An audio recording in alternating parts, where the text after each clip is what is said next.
एक बार की बात है, मृत्यु के देवता ने अपने एक दूत को पृथ्वी पर भेजा। एक स्त्री मर गई थी, उसकी आत्मा को लाना था। देवदूत आया, लेकिन चिंता में पड़ गया, क्योंकि 3 छोटी छोटी लड़कियां जुड़वा एक अभी भी उस मृत स्त्री के स्तन से लगी है। एक चीख रही है, पुकार रही है, एक रोते रोते सो गई है। उसके आंसू उसकी आंखों के पास सूख गए हैं। 3 छोटी जुड़वा बच्चियां और स्त्री मर गई है और कोई देखने वाला नहीं है। पति पहले मर चुका है, परिवार में और कोई नहीं है। इन 3 छोटी बच्चियों का क्या होगा? उस देवदूत को यह ख्याल आया तो वह खाली हाथ वापस लौट गया। उसने जाकर अपने प्रधान को कहा कि मैं न ला सका, मुझे क्षमा करें। लेकिन आपको स्थिति का पता नहीं है। 3 जुड़वा बच्चियां हैं, छोटी छोटी, दूध पीती। एक अभी भी मृत स्तन से लगी है, एक रोते रोते सो गई है, दूसरी अभी चीख पुकार रही है, हृदय मेरा न ला सका। क्या यह नहीं हो सकता कि इस स्त्री को कुछ दिन और जीवन दे दिया जाए? कम से कम लड़कियां थोड़ी बड़ी हो जाएं, और कोई देखने वाला नहीं है। मृत्यु के देवता ने कहा, तो तू समझदार हो गया। उससे ज्यादा जिसकी मर्जी से मौत होती है, जिसकी मर्जी से जीवन होता है, तो तूने पहला पाप कर दिया और इसकी तुझे सजा मिलेगी। और सजा यह है कि तुझे पृथ्वी पर जाना पड़ेगा, और जब तक तू 3 बार अपनी मूर्खता पर न हंस लेगा तब तक वापस न आ सकेगा। देवदूत को लगा कि वह सही है, वह दंड भोगने को राजी हो गया।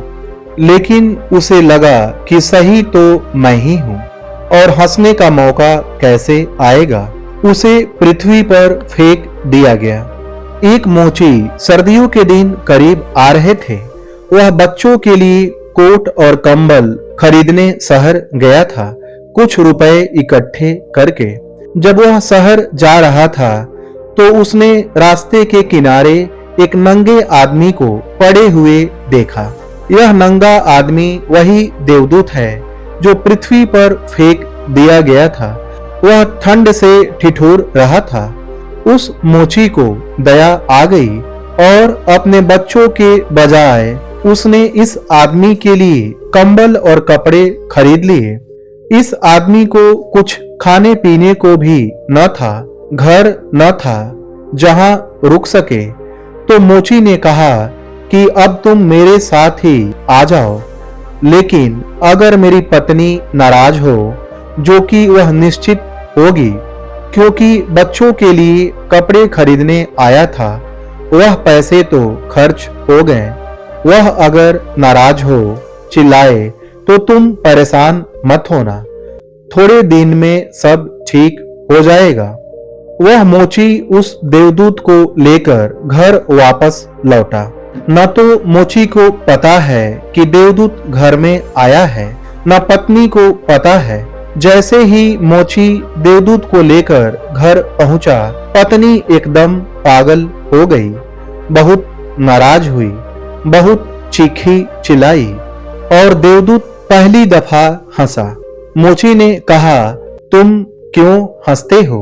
बात क्या है? देवदूत ने कहा, मैं जब 3 बार हंस लूंगा तब बता दूंगा। देवदूत पहली बार हंसा, क्योंकि उसने देखा कि इस पत्नी को भी पता नहीं है कि मोची देवदूत को घर ले आया है, जिसके आते ही घर में हजारों खुशियां आ जाएंगी। लेकिन देवदूत ने मन में सोचा कि आदमी भला देखी कितनी दूर तक सकता है। पत्नी तो इतना ही देख पा रही है कि एक कंबल और बच्चों के कपड़े नहीं आए। जो खो गया है वह देख पा रही है, जो मिला है उसका उसे अंदाज ही नहीं है। घर में देवदूत आ गया है जिसके आते ही हजारों खुशियों के द्वार खुल जाएंगे। तो देवदूत पहली बार हंसा। उसे अपनी मूर्खता का एहसास हुआ। वह देवदूत 7 दिन में ही उसने मोची के सब काम सीख लिए, क्योंकि वह देवदूत था। और उसके जूते इतने प्रसिद्ध हो गए कि मोची महीनों के भीतर धनी होने लगा।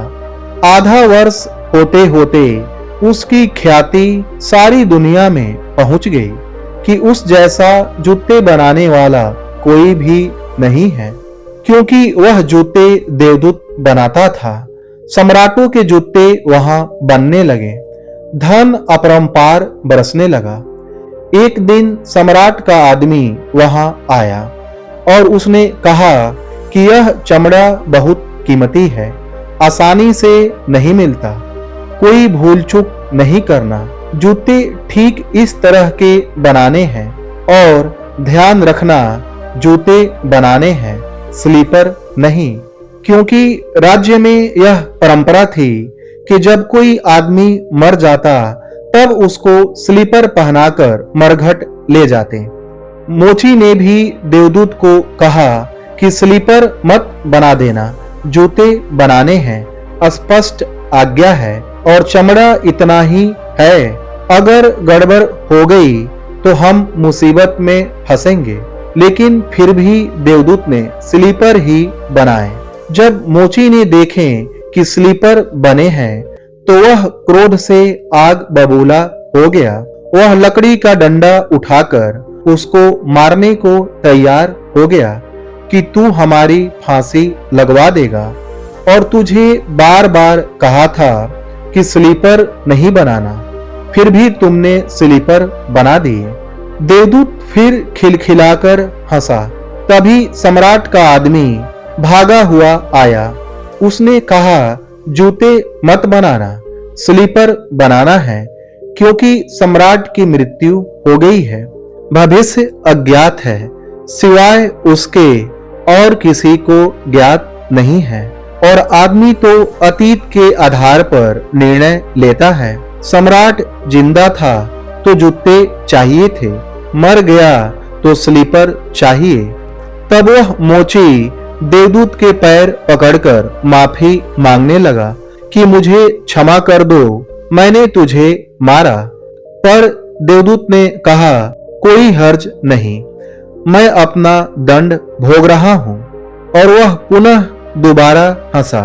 मोची ने फिर पूछा कि हंसी का कारण क्या है।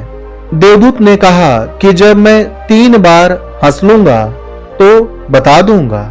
देवदूत दोबारा हंसा, इसलिए कि भविष्य हमें ज्ञात नहीं है, इसलिए हम आकांक्षाएं करते हैं जो कि व्यर्थ है, हम अभिप्साएं करते हैं जो कि कभी पूरी न होगी, हम मांगते हैं जो कभी नहीं घटेगा, क्योंकि कुछ और ही घटना तय है। हमसे बिना पूछे हमारी नियति घूम रही है, और हम व्यर्थ ही बीच में शोरगुल मचाते हैं। चाहिए स्लीपर और हम जूते बनवाते हैं। मरने का वक्त करीब आता है और हम जीवन का आयोजन करते हैं। तो देवदूत को उन बच्चियों का ख्याल आया कि पता नहीं वे अब कैसी हैं। वह सोचने लगा, मैं नाहक बीच में आया। और तीसरी घटना घटी कि एक दिन 3 लड़कियां आईं। उन तीनों की शादी हो रही थी और उन तीनों ने जूतों के ऑर्डर दिए कि उनके लिए जूते बनाए जाएं। एक बूढ़ी औरत उनके साथ आई थी जो बड़ी धनी थी। देवदूत पहचान गया, ये वही 3 लड़कियां हैं जिनको वह मृत मां के पास छोड़ गया था और जिनकी वजह से वह दंड भोग रहा है। उसने उनके बारे में बूढ़ी औरत से पूछा। उस बूढ़ी औरत ने कहा कि ये मेरे पड़ोसन की लड़कियां हैं। गरीब औरत थी, उसके शरीर में दूध न था, उसके पास पैसे भी न थे। वह इन्हीं को दूध पिलाते पिलाते मर गई। लेकिन मुझे दया आ गई मेरे कोई बच्चे नहीं हैं और मैंने इन 3 बच्चियों को गोद ले लिया। अगर इनकी माँ जिंदा होती तो ये तीनों बच्चियां गरीबी, भूख, दीनता और दरिद्रता में बड़ी होती। माँ मर गई, इसलिए ये बच्चियां तीनों बहुत बड़े धन वैभव में, संपदा में पली और उस बूढ़ी औरत की सारी संपदा की ये 3 ही मालिक हैं और इन तीनों बच्चियों का सम्राट के परिवार में विवाह हो रहा है। देवदूत तीसरी बार हंसा और मोची को उसने कहा कि ये 3 कारण हैं। भूल मेरी थी, नियति बड़ी है और हम उतना ही देख पाते हैं जितना हमें दिखाई देता है, और जो हम नहीं देख पाते उसका बहुत विस्तार है, और हम जो देख पाते हैं उससे हम कोई अंदाज नहीं लगा सकते। जो होने वाला है, जो भविष्य में होगा। देवदूत ने कहा, मैं अपनी मूर्खता पर 3 बार हंस लिया हूं। अब मेरा दंड पूरा हो गया है और अब मैं जाता हूं। दोस्तों, यह कहानी कैसी लगी कमेंट सेक्शन में जरूर बताएं। वीडियो पसंद आई हो तो इसे लाइक करें, शेयर करें और चैनल को सब्सक्राइब करें। धन्यवाद।